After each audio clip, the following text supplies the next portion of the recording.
Shalom, Bapak, Ibu, dan saudara-saudari terkasih. Salam sejahtera, salam damai beserta Yesus Kristus.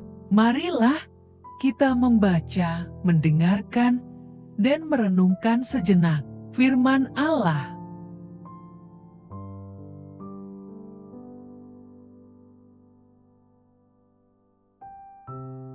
Bacaan pertama. Allah menghibur umat-Nya. Bacaan dari kitab Yesaya. Beginilah firman Tuhan. Hiburkanlah, hiburkanlah umatku, demikian firman Allahmu. Tenangkanlah hati Yerusalem dan serukanlah kepadanya, bahwa perhambaannya sudah berakhir, bahwa kesalahannya telah diampuni, sebab ia telah menerima hukuman dari tangan Tuhan, 2 kali lipat karena segala dosanya. Ada suara yang berseru-seru, persiapkanlah di padang gurun jalan untuk Tuhan, luruskanlah di padang belantara jalan raya bagi Allah kita. Setiap lembah harus ditutup, dan setiap gunung dan bukit diratakan. Tanah yang berbukit-bukit harus menjadi tanah yang rata, dan tanah yang berlekuk-lekuk menjadi dataran. Maka kemuliaan Tuhan akan dinyatakan, dan seluruh umat manusia akan melihatnya bersama-sama. Sungguh, Tuhan sendiri telah mengatakannya.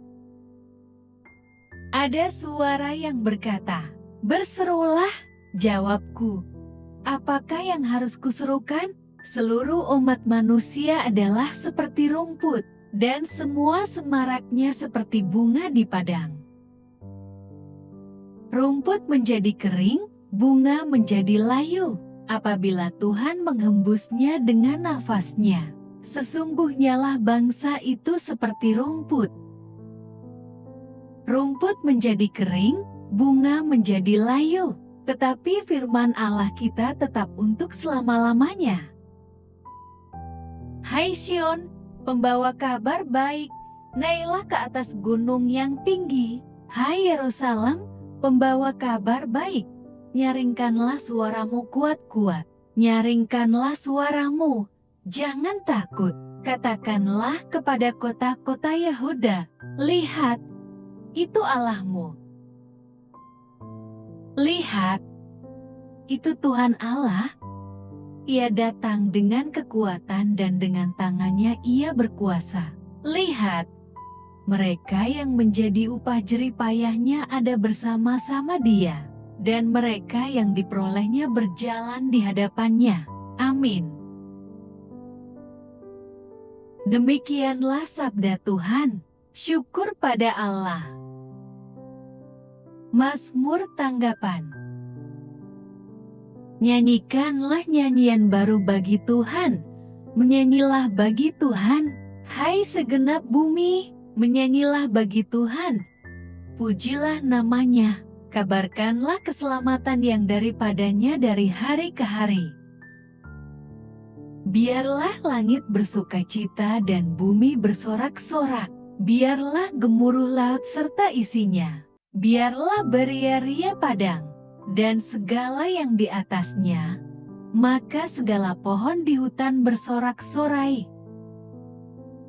Di hadapan Tuhan, sebab Ia datang untuk menghakimi bumi. Ia akan menghakimi dunia dengan keadilan, dan bangsa-bangsa dengan kesetiaannya. Hari Tuhan sudah dekat. Ia datang sebagai penyelamat.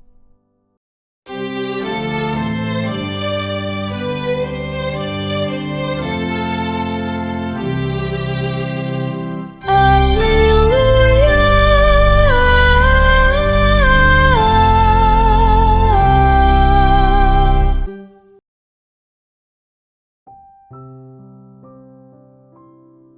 Tuhan bersamamu dan bersama rohmu. Inilah Injil suci menurut Santo Matius. Yesus berkata kepada murid-muridnya, "Bagaimana pendapatmu? Jika seorang mempunyai 100 ekor domba, dan seekor di antaranya sesat, tidakkah ia akan meninggalkan yang 99 ekor di pegunungan, dan pergi mencari yang sesat itu? Dan aku berkata kepadamu, sesungguhnya, jika ia berhasil menemukannya, lebih besar kegembiraannya atas yang seekor itu, daripada atas yang ke-99 ekor yang tidak sesat. Demikian juga Bapamu yang di sorga tidak menghendaki supaya seorang pun dari anak-anak ini hilang. Demikianlah sabda Tuhan. Terpujilah Kristus.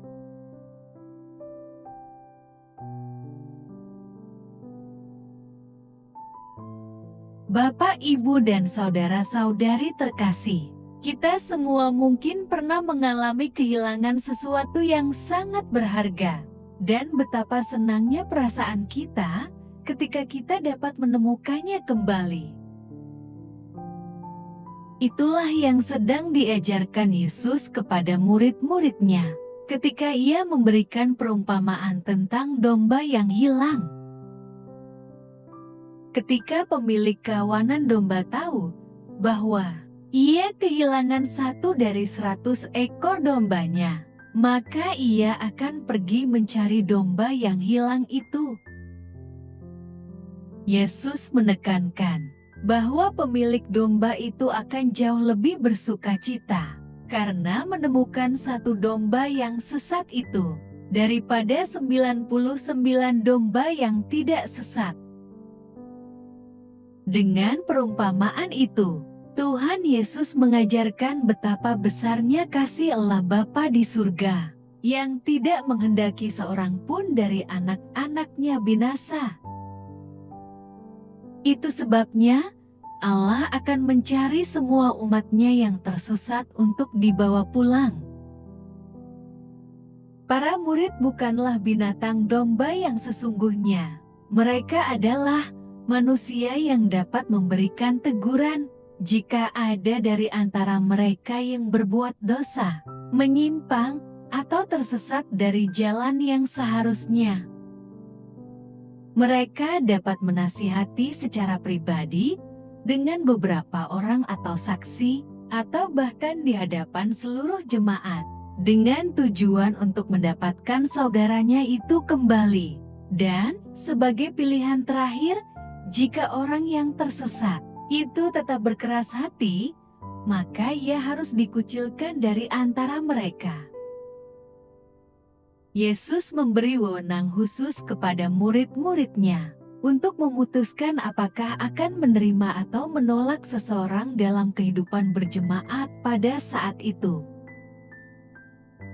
Bapak, Ibu, dan saudara-saudari terkasih, renungan hari ini mengajarkan betapa besarnya kasih Bapa kepada setiap anaknya yang tersesat dalam dosa. Yesus menegaskan bahwa Allah Bapa pasti mencari dan menyelamatkan umat-Nya agar tidak seorang pun dari mereka binasa. Allah juga memakai komunitas orang percaya untuk saling menegur dan menasihati sebagai bentuk perpanjangan tangan Allah yang menyelamatkan. Allah mau kita hidup saling mengasihi, sama seperti Dia yang mengasihi kita. Marilah berdoa. Allah Bapa, sumber pengharapan, Engkau telah mengikat perjanjian dengan semua orang melalui Yesus yang terurapi. Semoga kami selalu berpegang teguh pada Dia dan berkembang menjadi umat yang patuh setia.